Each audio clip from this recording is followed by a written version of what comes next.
Хурлын дэд дарга эрхэм гишүүдээ эрхтэн эдис шилжүүлэн суулгах тухай хуулийн төслийн талаар та бүхэнд товч танилцуулъя. За хуулийн төслийг 2025 оны 3 дугаар сарын 31-ний өдөр Монгол Улсын их хурлын даргад Улсын их хурлын гишүүн миний бие Жүкгүй Алдарж Авхлан, Аюуши Ариун Заяа, Нацаг Доржийн Батцэнбүрэл нар өргөн мэдвэсэн. Монгол улсад донорын тухай хууль анх 2000 онд батлагдсан бөгөөд хуулийн үндсэн санаа агуулга нь цусны донорын үйл ажиллагааг зохицуулах зорилттой байсан. Улмаар 2012, 14, 15, 21 онуудад нэмэлт өөрчлөлт оруулсан байна. Энэ хугацаанд манай улсын ангаах ухааны салбарт эрхтэн эдис шилжүүлэн суулгах эмчилгээ үйлчилгээ улам хөгжин өргөжин тэлж эмчилгээний арга хэлбэр тоо чанар зэрэг нь хөгжлийн шинэ үе шатанд гарсантай уялдан дээр дурдсан удаа дараагийн нэмэлт өөрчлөлт шинжилсэн найруулгаар эрхтний донор эрхтэн шилжүүлэн суулгах эмчилгээний талаар заалтууд нэмж тусгагцаар ирсэн. Монгол улсад эрхтэн эдис шилжүүлэн суулгах эмчилгээ хөгжиж ирсэн талаар товч мэдээлэл өгье. Монгол улсад анх 2006 онд бөөр шилжүүлэн суулгах мэс заслыг улсын клиникийн төв эмнэлэг амжилттай хийснээр эрхтэн эдис шилжүүлэн суулгах эмчилгээ эхэлсэн түүхтэй.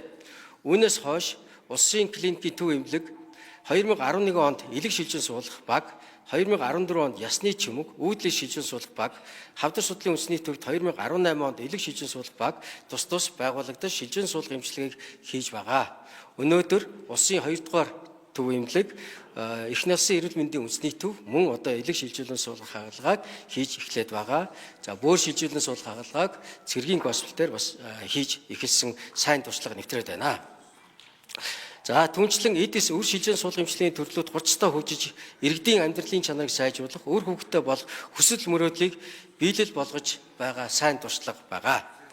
За ирээдүйн чиг хандлах түүний төсөөлийн талаар үүний зэрэгцээгээр үйдлэсийг эсэд нөхөн сэргээх хэмжээлгээр ашиглах, өр хөврөл шилжүүлэн суулгах цаашлаад хүүн цус эсэдийг хадгалах, банк байгуулах, эсийг олшруулан урган төлжүүлэх шинэ арга технологи эмчилгээ үйлчилгээний практикт ашиглах, нэвтрүүлэн хөгжүүлэх хэрэгцээ шаардлага практикт тулгараад байна. Учир нь дэлхийн өндөр хөгжилтэй орнуудад энэ төрлийн эмчилгээ үйлчилгээний салбар ичимтэй хөгжин, өргөжин тэлж, энэхүү эмчилгээнээс гарсан үр дүн суурилсан судалгаа шинжилгээ, эмчилгээний чанар хүртээмжийг улам сайжруулах, хөгжүүлэх ажлууд өргөн хийгдэж байна. Манай улс эрүүл мэндийн салбарын энэхүү дэвшилтэд шинэ арга технологиудыг хөгжүүлэх хэрэгцээ шаардлага тулгарч байгаамаа. Баримтлах бодлогын чиг баримжаа. Дэлхийн эрүүл мэндийн байгууллага, Дэлхийн эрхтэн шилжүүлэн суулгах холбооны удаа дараагийн тогтоол, зөвлөмж, санамж бичиг, улсын их хурлаас баталсан Монгол улсын доктортой хөгжлийн үзэл баримтал 2030, Монгол улсын засгийн газрын 2020-аас 24 оны үйл ажиллагааны хөтөлбөр, Монгол улсын урт хугацааны хөгжлийн бодлогын хүрээнд 2021-2030 онд хэрэгжүүлэх үйл ажиллагаа, Монгол улсын хууль тогтоомжийг 2024 он хүртэл боловсронгуй болох үндсэн чиглэл батлах тухай тогтоолын тус үндэслэн эрхтэн эдис шилжүүлэн суулгах тухай хуулийн төслийг боловсруулах чиг баримжаа болгон ажиллалаа. Дэлхийн улс орон олон улсын жишгийг харах юм бол дэлхийд 93 улс оронд эрхтэн эдис шилжүүлэн суулгах эмчилгээ үйлчилгээг ямар нэг хэмжээгээр хийж гүйцэтгэж байгаа бөгөөд эдгээрээс 90 оронд эрхтэн эдис шилжүүлэн суулгах эмчилгээний тухай бие даасан хууль тогтоомжтой ажилладаг юм байна. За хуулийн төсөл батлагчснаар хуулийн хэрэгжилт үр нөлөө сайжирч дараах эрг үр дүн гарна гэж тооцоолж байна. Үүнд нэгт эрхтэн эдис шилжүүлэн суулгах эмчилгээний эрх зүйн орчин улам болсонгүй болж үүний хэрээр энэхүү эмчилгээний аргууд улам нэмэгдэж хөгжин дэвших шинэ боломжууд нэмэгдэнэ. 2. Иргэд эх орондоо дэлхийн жишгт нийцсэн чанартай эмчилгээ үйлчилгээг хүртээмжтэй хүртэх боломж нэмэгдэнэ гэж харж байна. Гадаад улс орнд руу эрхтэн эдис шилжүүлэн суулгах эмчилгээнд явах зардал, чирэгдэл мэддэхүйс багасж, гадагшаа урсах мөнгөний урсгал буурна. 3.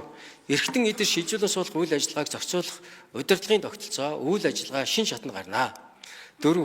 Эрхтэн эдис шилжүүлэн суулгах эмчилгээ үйлчилгээний шаардлагатай багаж хэрэгслэл, тоног төхөөрөмж, шинжилгээ судалгаа, сургалтын үйл ажиллагаа, санхүүжилтийн шин тогтолцоо бий болон хөгжинө. Энэ нь эрхтэн эдис шилжүүлэн суулгах үндэсний төв байгуулах суурь нөхцөл болно. 5.